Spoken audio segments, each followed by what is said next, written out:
Hey folks, Krishna here. In this video I'm going to share with you how you can quickly dial in your brush pressure settings if you're transitioning from Photoshop or another design tool to Affinity. And I'm going to be using the brushes that I've created, but this also applies to brushes that come out of the box from Affinity as well. So the first thing that you want to do is you want to open up your tablet driver and make your brush pressure settings custom for Affinity. So in my case, I'm using a Wacom Cintiq 27 QHD. It has a Pro Pen, so if I click on the Pro Pen, you can see that I already have some of these applications already installed. I'm just going to select Affinity and just delete that. And what I want to do is I want to click on the plus button, choose Affinity, and click OK. And what this will do is this will save specific settings for the Affinity app. And you'll notice here that the tip sensitivity already has a specific value. You might find it to be something like this, where it's going to be in the middle. And the way we can confirm that is we can look at advanced. We can see that we have a linear curve. And this tip sensitivity basically says that for every amount of extra pressure that I place down, I will get an equivalent amount of pressure response from the stylus. So let's take a look and see what that does out of the box. Now I'm using my KD Obelix inker, which is my favorite inking brush that I use in Photoshop. So many of the videos that you've watched use that. That's part of my brush pack version 2. And you can see that out of the box, it has some tapering. It's not bad. It's okay. And this brush is set to like 59 pixels. And we're going to keep that brush size the same. And we're going to play around with some of the Wacom settings to see how that has an influence. So this is just going to be, I'm going to call this default. And I'm going to write the text out here. And you can see how blown out that text is. What I mean by that is that I don't have to exert too much pressure. And it's just putting down a heck of a ton of ink, which I'm not a huge fan of. Let's go ahead and look at our Wacom settings here for Affinity. Let's go ahead and move this curve down. And what this does is gives a much more firm response, meaning that as I press down, it's not going to dispense a lot of ink. So let's take a look at that with the Obelix inker. We're seeing that we get more tapering. And we can see that the top part still kind of blunts off, but I'm just going to put down firm. If I write the word firm, you'll notice that I'm using the same pressure as I did before, but the text isn't as blown out, which is pretty good. Let's continue our experiment here. You have two triangles, and these triangles here are going to tell you where the tablet will begin to recognize the pressure that you're placing. So typically it's going to be all the way to the far left. But if you want it to have a slightly greater threshold before the tablet settings start to kick in, you can move this triangle more towards the right.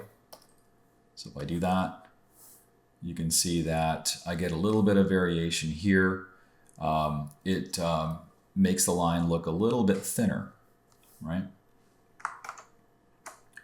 And conversely, I can also do the same thing on the upper end. So these are the ranges, right? So if your tablet has a sensitivity from say 1 to 8,000, this is basically saying, I want to pick the range between say 10 and 7,000.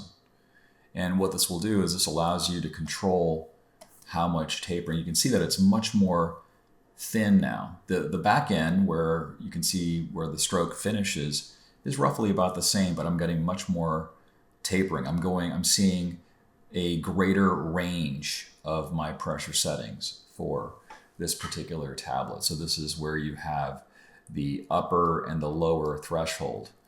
Now, when I'm writing in some text, it's still not great. It's still very, very blown out. So that's what I'm going to fix with Affinity settings. So the first thing is you want to go ahead and use the Wacom settings to control whether you want a soft or firm feel. Once you have that in place, then you want to adjust the curve. So if I look at my Obelix inker here, if you simply double click, I'm in the brushes panel here. If I double click on that, I will get a set of parameters here. I've got general, dynamics, texture, and soft brushes. In the dynamic setting, if I increase the size jitter here to 100%, notice that is giving me pointy edges on either side. We call that tapering. Let's take a look and see what that does. So now the opposite end, the end of the stroke, starts to taper. Okay, that's looking pretty good. Now it's a little bit too much ink though. For this 59 pixel brush, it's way too much ink in the center. And this is what I mean by our pressure is getting blown out. It's just too much ink. And even if I'm not exerting too much pressure on the brush, it's really having a huge impact. So I can click on this curve over here, and I've got different profiles here. I'm not going to go through every single one, but this controls how Affinity translates the Wacom settings. So the Wacom settings are kind of like the settings that establish how this whole tablet should work. These settings here are kind of like taking those Wacom settings and adding a little bit more nuance. You have a little bit more control. So I can go ahead and say, well, I don't want that output to be so much. So I'm just going to move this curve down like so. And I'm keeping it as linear. So let's just see what that does. Yeah, I'm getting a much better resistance. It feels more firm, and I can't really convey that in a video, but you can feel that. If I type it or write in some text, I'll say firm.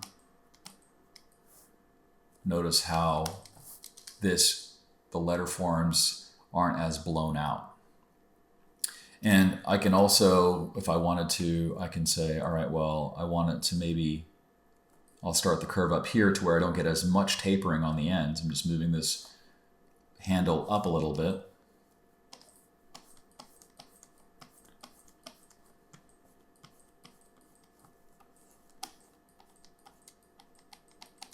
So that's looking a lot better.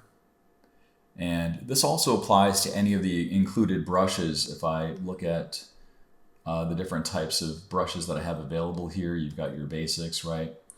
I'll take the round brush, for example. If I double click on that, I'll increase the size jitter, and then I'll adjust the pressure to where it's linear.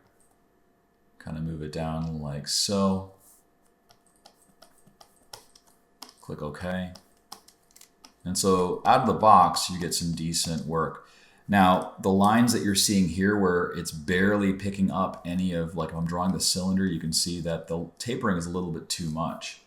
So if I want to fix that, I'll go into the curve, just increase this up a little bit, click out, click OK. See that? So that fixes those ghost lines that are occurring. So that's a little primer on working with your tablet with Affinity. If you found some value in this video, please give it a thumbs up. If you're interested in seeing me talk more about Affinity in future videos, let me know. This channel is kind of dictated by what folks watching it want to see. I'm exploring this tool. I'm cautiously optimistic. I'm still very much wedded to Photoshop because my muscle memory, my keyboard shortcuts are kind of tuned to Photoshop. But I'm really liking what I'm seeing with Affinity, and the fact that it's free is kind of hard to beat. So thanks so much for watching the video, and I will catch you in the next one. Later.